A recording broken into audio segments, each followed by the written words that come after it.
রাতে ঘুমানোর আগে এই নিয়মে সূরা ইখলাস যদি 5 বার পড়তে পারেন, যেই নিয়মটি আমি আপনাদেরকে বলে দিব, সুন্দর করে আল্লাহর প্রতি রাজি খুশি হয়ে এইভাবে যদি 5 বার সূরা ইখলাস পড়তে পারেন, আপনার কপাল খুলে যাবে। অল্প কিছুদিনের মধ্যেই রিজিকে বরকত হবে, আপনি নিজ চোখে দেখতে পাবেন। আল্লাহ আপনার ইনকামে বরকত দিয়েছেন, আপনার সংসারে উন্নতি হচ্ছে, আপনি ধনী হচ্ছেন, এটা আপনি নিজ চোখে আপনি দেখতে পাবেন। ইনশাআল্লাহ আপনি ধনী হয়ে যাবেন যদি কন্টিনিউ রাতে ঘুমানোর আগে সূরা ইখলাসের আমল যদি করতে পারেন। প্রিয় মা ও বোনেরা আমার, মুসলিম ভাইয়েরা, সূরাতুল ইখলাস যদিও ছোট্ট সূরাগুলোর মধ্যে অন্যতম, কিন্তু মর্যাদার দিক থেকে অনেক বড়। নবীজি সাল্লাল্লাহু আলাইহি ওয়াসাল্লাম যখন দ্বীনের দাওয়াত দিতে লাগলেন, আল্লাহর একত্ববাদ তাওহীদের দাওয়াত দিতে লাগলেন, কাফেররা নবীজিকে বললেন, মুহাম্মদ তুমি যে আল্লাহর ইবাদত করো সে আল্লাহর পরিচয় কি? আল্লাহর পরিচয় যখন জানতে চাইলেন, মহান রব্বে করিম জিব্রাইলকে পাঠায়া সূরাতুল ইখলাসটা নাজিল করে দিলেন। আসুন আমরা হৃদয়ের আবেগ দিয়ে একবার সূরা ইখলাসটা শুদ্ধ করে আল্লাহর খুশির জন্য পড়ে নিই। বিসমিল্লাহির রহমানির রহিম। কুল হুয়াল্লাহু আহাদ আল্লাহুস সামাদ লাম ইয়ালিদ ওয়া লাম ইউলাদ ওয়া লাম ইয়াকুল লাহু কুফুয়ান আহাদ। আল্লাহু আকবার। সূরাতুল ইখলাসটা কতই চমৎকার। প্রিয় মা ও বোনেরা আমার, মুসলিম ভাইয়েরা, নবীজির কাছে একজন অসহায়, একজন দরিদ্র মানুষ এসেছেন। দরিদ্র একজন মানুষ এসে রাসূলুল্লাহ সাল্লাল্লাহু আলাইহি ওয়াসাল্লামকে সালাম দিলেন। আসসালাতু ওয়াসসালামু আলাইকা ইয়া রাসূলুল্লাহ, আসসালাতু ওয়াসসালামু আলাইকা ইয়া হাবিবাল্লাহ। নবীজিকে সালাম দিলেন, সালাম দিয়ে বললেন, ইয়া রাসূলুল্লাহ, দরিদ্রতা আমাকে চতুর্দিক থেকে ধরে বসেছে, চতুর্দিক থেকে ঘিরে বসেছে দরিদ্রতা, অসহায় দরিদ্র, আমি অভাব অনটনের মধ্যে আছি, ঘরের মধ্যে খাবার দাবার কিছু নাই, সন্তানগুলাকে খাবার খাওয়াতে পারি না, চলতে পারি না, বাজার সদাই করতে পারি না, টাকা নাই। ইয়া রাসূলুল্লাহ, আপনি এমন একটা আমল আমাকে দিন যে আমল ঠিক করলে আল্লাহ আমাকে ধন দৌলত দিবেন, ধনী বানিয়ে দিবেন। আল্লাহু আকবার। নবীজি সাল্লাল্লাহু আলাইহি ওয়াসাল্লাম বললেন, সাহাবী তুমি কি ধনী হতে চাও? সাহাবী বললেন, জি ইয়া রাসূলুল্লাহ, হতে চাই। তখন নবীজি বললেন, সাহাবী রে, তুমি সূরা ইখলাসের আমল করো। সুবহানাল্লাহ। ওই সাহাবী হাঁটতে সূরা ইখলাস পড়ে, হাঁটতে চলতে সূরা ইখলাস পড়ে, এবং যখন কোনো কাজকর্ম করে জবানে জবানে সূরা ইখলাস পড়ে, 5 ওয়াক্ত নামাজের পরে সূরা ইখলাস পড়ে।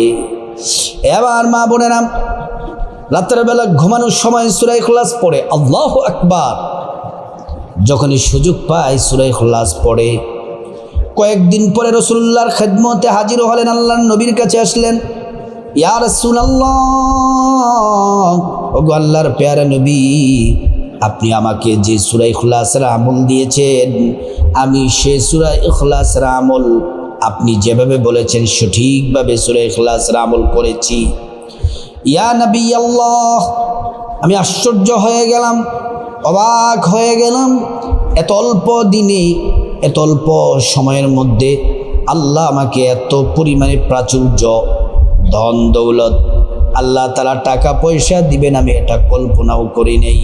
নবীজি গো, আল্লাহ তাআলা আমাকে ধনী বানিয়ে দিয়েছেন। রাসূলুল্লাহ সাল্লাল্লাহু আলাইহি ওয়াসাল্লাম বললেন, সাহাবীরে শোনো শোনো, সূরা ইখলাস পড়তে থাকো আর তোমার সম্পদ বাড়তেই থাকবে। আল্লাহু আকবার। প্রিয় মা ও বোনেরা আমার, মুসলিম ভাইরা, নবীজির কাছে একদম প্রত্যন্ত গ্রাম অঞ্চল থেকে একদম সহজ সরল, পড়াশোনা জানা নাই, সহজ সরল দরিদ্র একজন মানুষ আল্লাহর নবীর কাছে আসছেন। আয়েশা নবীজিকে সালাম দিলেন। নবীজিকে বললেন, ইয়া রাসূলুল্লাহ, আপনার কাছে নাকি দেও আসে, দৈত্য আসে, জিন আসে? নবীজি কথা শুনেই বুঝতে পারলেন লোকটি সহজ সরল গ্রাম থেকে এসেছে।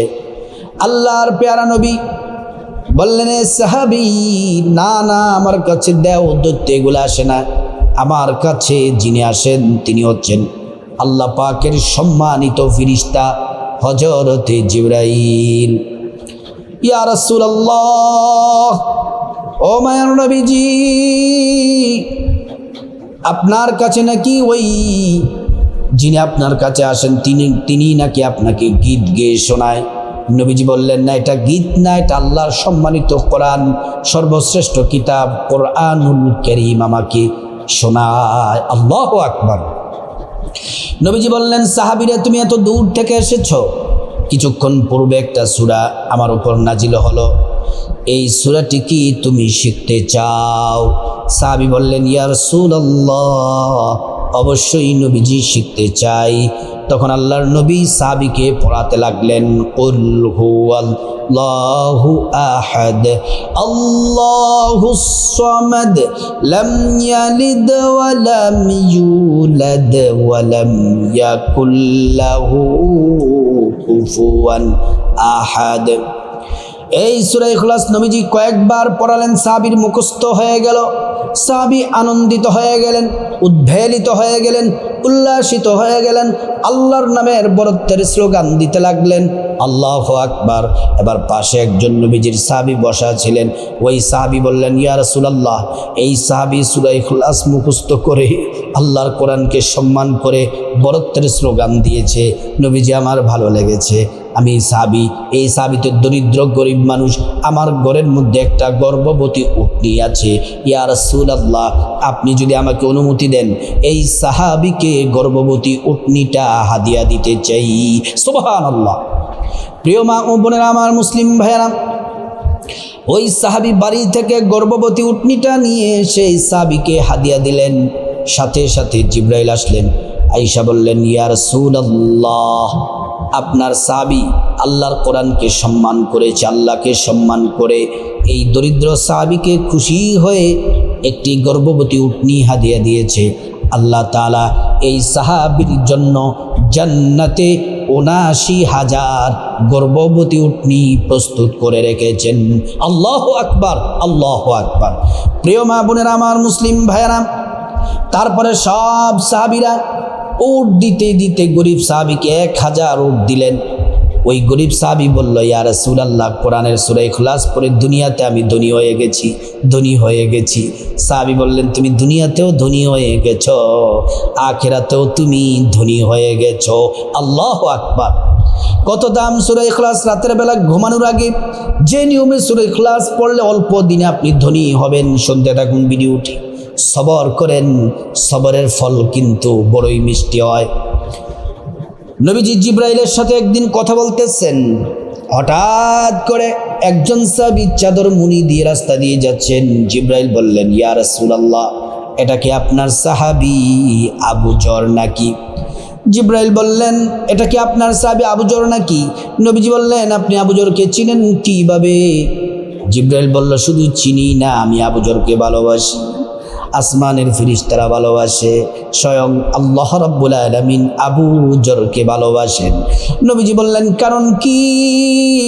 জিবরাইল বললেন, আপনার সাহাবী আবু যর সূরা ইখলাসকে ভালোবাসে আর বেশি বেশি পরিমাণে সূরা ইখলাস পড়ে। সুবহানাল্লাহ। প্রিয় মা ও বোনেরা, শুধু তাই নয়, নবীজি একজন সাহাবীকে যুদ্ধের ময়দানে সেনাপতি বানায়া পাঠালেন। যুদ্ধের ময়দানে সব নামাজে সূরা ইখলাস পড়ে। যুদ্ধে মুসলমানরা জয়ী হলো। সব সাহাবীরা নবীজির কাছে নালিশ করলেন, ইয়া রাসূলুল্লাহ, আপনার এই সেনাপতি সাহাবী সব নামাজে জামাতে সূরা ইখলাস দিয়ে নামাজ পড়ায়। নবীজি বললেন, কারণ কি? ওই সাহাবী বললেন, সূরা ইখলাসকে ভালোবাসি, এজন্য পড়ি। নবীজি বললেন আল্লাহ তোমাকে ভালোবাসে, সুবহানাল্লাহ। একজন সাহাবী বেশি বেশি পরিমাণে সূরা ইখলাস পড়তেন, উনি মারা গেলেন। আল্লাহ তাআলা আসমান থেকে ওনার জানাজার মধ্যে 50,000 ফেরেশতা জানাজার মধ্যে পাঠিয়ে দিয়েছেন। প্রিয় মা ও বোনেরা আমার, মুসলিম ভাইরা, রাতের বেলা যে নিয়মে সূরাতুল ইখলাস পড়লে, আপনি সূরাতুল ইখলাস যদি পড়েন, রাতের বেলা যদি সূরা ইখলাস 5 বার যদি পড়েন, অল্প দিনে কোটিপতি হয়ে যাবেন। ধন দৌলত আল্লাহ তাআলা দিবেন, চতুর্দিক থেকে নেয়ামত আসতেই থাকবে, ধনী হয়ে যাবে। শুধু 5 বার নয়, আমি বলবো 5 বারের চেয়ে একটু কষ্ট করে বাড়ায়া 10 বার যদি পড়তে পারেন, কপাল খুলে যাবে। প্রত্যেক রাতে আপনি সূরা ইখলাস 10 বার পড়ে তারপর ঘুমাবেন। একবার সূরা ইখলাস পড়লে 10 পারা কোরআন তেলাওয়াতের সওয়াব হয়, 2 বার পড়লে 20 পারা কোরআন তেলাওয়াতের সওয়াব হয়, 3 বার পড়লে সম্পূর্ণ কোরআন খতমের নেকি পাওয়া যায়। প্রিয় দিনী ভাই ও বোন, শুধু তাই নয়, সূরা ইখলাস আপনি যদি 10 বার পড়েন তাহলে কি হবে? হাদিসে আছে, আল্লাহর নবী বলছেন, মান ক্বারাআ সূরাতুল ইখলাস 10 মাররাত বানাল্লাহু লাহু বাইতান ফিল জান্নাহ। যে ব্যক্তি সূরা ইখলাস 10 বার পড়বে, আল্লাহ রাব্বুল আলামিন জান্নাতে একটি বিল্ডিং তার জন্য বরাদ্দ করে দেয়। আর দুনিয়াতে 3 খতমের চেয়েও বেশি নেকি পাবে। প্রত্যেক 10 বার একটি বিল্ডিং। বিশ্বাস করুন, প্রত্যেক রাতে যদি এই নিয়মে সূরা ইখলাস পড়তে পারেন, আপনার ধন দৌলতে, হায়াতে, রিজিকে আল্লাহ তাআলা বরকত দান করবেন। আল্লাহ রাব্বুল আলামিন আমাদের সবাইকে এই শ্রেষ্ঠ সূরা ইখলাসের আমলটি করার, রাতে করে ঘুমানোর আল্লাহ পাক তৌফিক দান করুন।